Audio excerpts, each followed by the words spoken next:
following program is brought to you in living color on NBC.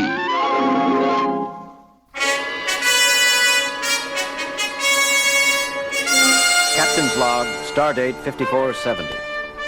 The Enterprise is on routine patrol on the outer fringes of Federation territory, facing the intergalactic Gulf. We are preparing to terminate the patrol. Nothing unusual has been encountered. Log concluded. Captain? What is it, Mr. Sulu? I'm picking up all kinds of powerful radiation at extreme detector range. What kind of radiations, Lieutenant? I don't know, sir. Some of it's identifiable, and the rest resembles nothing I've ever seen before in my readouts. Check them yourself. Lieutenant Sulu is quite correct, Captain. The concentration of violent energies is extraordinarily intense. It resembles no natural phenomenon. Heading, Mr. Sulu? 308, 6 degrees, 000. Range? Range, Mr. Sulu. Closing, Captain, but the disturbances are so violent, I can't say for certain. 2 centers, possibly more, are involved. Very well. Change course to intercept. Lieutenant Uhura, sound yellow alert. Aye, Captain. Bridge to engineering. Engineering, Scott here, Captain. Scotty, we're heading for a violent energy disturbance of as yet unidentified origins. We may have to do some jumping about. Stand by. Ready back here, sir. Good. Bridge out.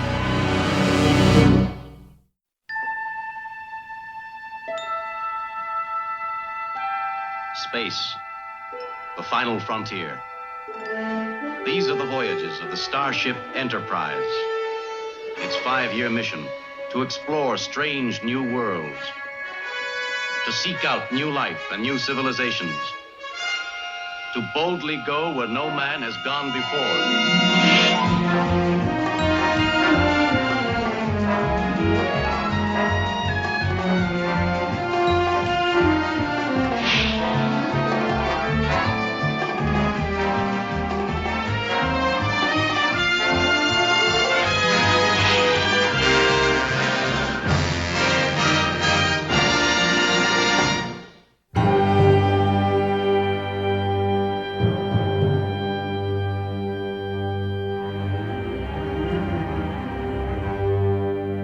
Range is still considerable, sir.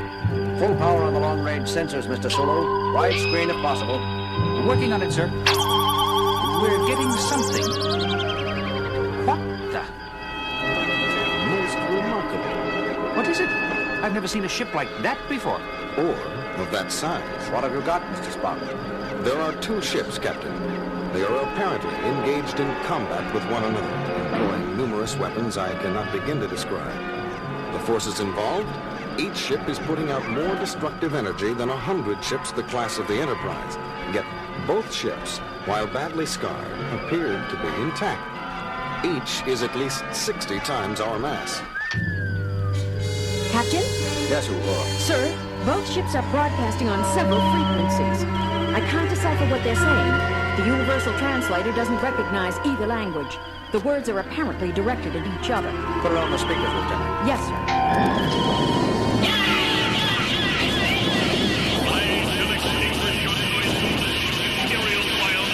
Lower the volume. Keep it on the speakers. Mr. Spock, how are you coming with identification? Nothing in records yet, Captain. Still processing. Intruder, identify thyself. Uhura, give me a reply frequency. Ready, Captain. This is Captain James T. Kirk of the USS Enterprise. Who are you? Where do you come from? What dost thou represent? The United Federation of Planets and its allied peoples. I repeat, who are you? I am the Red Worm, 333rd Super Dreadnought of my class, built by the unified Dre peoples.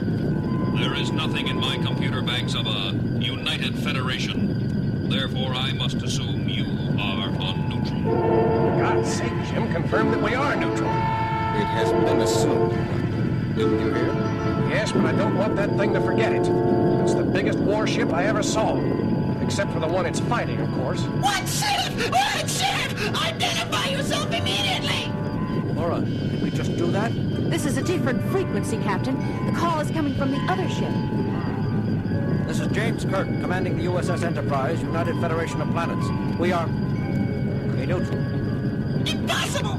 I, renderer of the Next Empire, have declared that all who are not allied with me are friends of the unmentionable Grey peoples! sorry, but we really are neutral. We have nothing to do with either the Gray Peoples, as you call them, or the Nax Empire.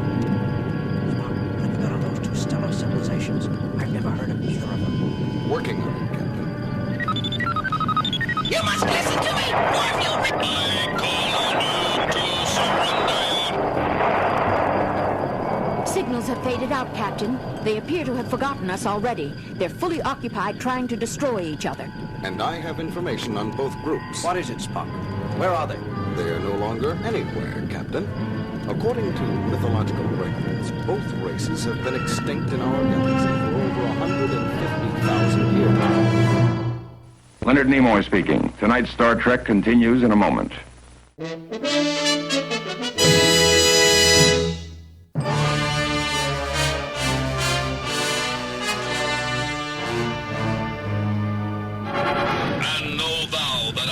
Fight for another 150,000 or 150 million until the last remaining vestige of the blasphemous Nax are eliminated from existence. Where are your officers? Who am I speaking to? Which member of the crew? Crew! Officers! Nax carry on for our builders and masters! No less we of the Dre, infidel. What do you make of that, Mr. Spock? I think there can be no doubt, Captain, as there is nothing in the records to indicate that either race was immortal. We must surmise that the crews of both ships have been dead for at least 150 millennia, and the war has been carried on all this time by the computer minds of these two ships. Incredible. Well put, Doctor. Both ships have apparently survived on their own initiative, continuing to carry out the last orders of their living masters, repairing themselves, modifying their own structure, constantly developing new weapons and new defenses, each hunting for a crucial advantage over its opponent. Yet it seems they are evenly matched. Very interesting, Mr. Spock, but at the moment I'm more concerned about their present course. If they keep traveling the direction they are now, they'll enter densely populated Federation space within a few days. They've elected to regard us as neutral, for now. They may not treat other Federation shipping, or Federation worlds, so politely. Uhura, give me dual broadcast frequency for both vessels. Ready, sir. Enterprise to combatants. Enterprise calling combatants. Listen, you two. You can reduce each other to Masons if you want. But can't you do it somewhere else? You are headed... A challenge! You would dispute my position? No, forget what I said. Spock, what are we going to do? These two are so involved with each other, they've lost the ability to trust anyone else. But we have to turn them somehow. Maybe if we could discover the reason behind the fighting, we could mediate for them, Jim. Did you hear the insults they threw at each other, Bones? After 150,000 years, Doctor, I doubt that either ship recalls what the war was originally fought over. That's usually the case with most wars which last more than a few months. Still, we have to do something. Jim, how about taking sides, joining up to help one ship defeat the other? Too risky, Bones. We know nothing of either the Dre Peoples or the Nax Empire. I can't opt for one side blind. Besides, I doubt that the Enterprise would make one bit of difference from either side, considering the kind of energy weapons they're using. I doubt that our phasers and photon torpedoes could so much as irritate either vessel. And it could get the Enterprise blown clear to the Magellanic Clouds. Just the Enterprise, maybe. But suppose we convince them we can call on several thousand ships the size of the Enterprise. A thought, Doctor. Except that we cannot call on several thousand ships. We cannot even call immediately on 3 or 4. True, Spock. But they don't know that. It's worth a try, Bones. Uhura, sound red alert. Unless you change your course, you will soon be set upon by thousands of warships of the United Federation of Peoples and will be destroyed. And renderer of the Nax Empire, unless you break off and disengage from this sector, 10,000 cruisers of the UFP will appear to volatilize the last remnant of your empire. Sacrilegious interloper! Enemy of its Imperial Majesty! I have been deceived! Captain, both ships are changing course. Mr. Sulu, emergency overdrive, warp 8. That was close, Captain. They both fired at our former position. With their minor batteries, I imagine. However, they regard the threat seriously, it seems. Both vessels are currently in pursuit. Sulu? They're not closing, Captain. They're still too busy fighting each other, but we're not pulling away from them either. Good. I don't want to lose them. Yet. Kirk here. Go ahead, Mr. Scott. Captain, how long are we going to run at warp 8? We've got full deflector shields up, too. We cannot maintain this kind of shielding and this speed for too long. I know, Scotty. Hang together down there a while longer yet. We'll do what we can, Captain. Scott, Well, Bones, we got them to change their course. They're headed away from Federation-inhabited worlds now. That still leaves the problem of convincing them to leave us alone. Well, I don't know what to suggest, Jim. I didn't get that far. Great. Mr. Spock? I don't know what to suggest either, Captain. At this point, the crucial issue appears to be whether or not... A trick! I see through you now. There is no such thing as a united federation of planets. It was a low ploy of you, blasphemer, to attempt to fool me into assuming a weaker tactical position. You are quick, evil monster! Did you truly think to trick me, with such a feeble lie? This United Federation, this tiny fabrication masquerading as an inhabited ship, is but a decoy, manufactured in your own perverted factories. You will pay for that. Die, social misfit! I shall extinguish your noisomeness, Imperial Bioness. they're slowing, Captain. We're pulling clear of them. Course, Mr. Sulu. Unchanged. They're still headed full speed away from Federation space. Well, what do you think of that? Did you hear, Jim? They've decided that the Enterprise is a trick. The Red Worm thinks we're a trick of the Renderer, and the Renderer believes we're a decoy cooked up by the Red Worm. Each computer has been battling the other for so long they can no longer trust anything. It is so in all extended wars. Truth is the first casualty, and the last wound to heal. Mr. Sulu, set in a course for Starbase 14. Aye, sir. Detectors report both ships still heading out toward the galactic rim. And according to sensors, still fighting with each other as heavily as ever. It is sad, Captain. All that knowledge, all that power, devoted to continuing a war whose cause has long since been forgotten. What a waste. Sulu, reduce speed to warp factor 5. There's one thing that bothers me, though, Captain. What's that, Lieutenant? What happens if one ship, either the Red Worm or the Renderer, finally does win? Won't it start hunting for someone else to fight? We threatened them both in the name of the Federation. Won't the winner come looking for us? I wouldn't worry, Lieutenant Uhura. Both vessels have been in a state of constant warfare for 150,000 of our years, without either side gaining a lethal advantage. I think it's safe to say that they will continue to remain evenly matched for another 150,000 years. Let's hope so, Mr. Spock. Let's hope so.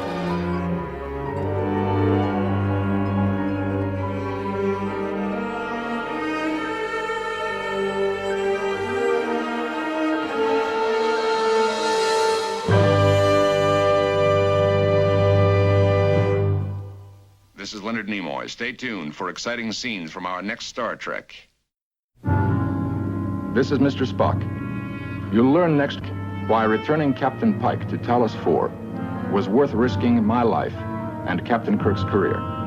Join us then to see the conclusion of the incredible adventure on that forbidden planet.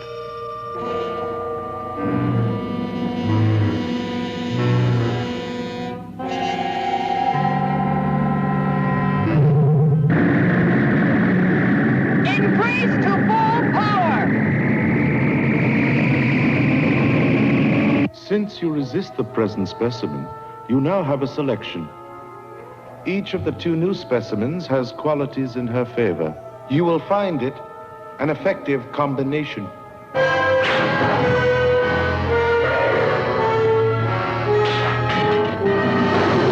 Don't, please, don't punish me! I'm dying!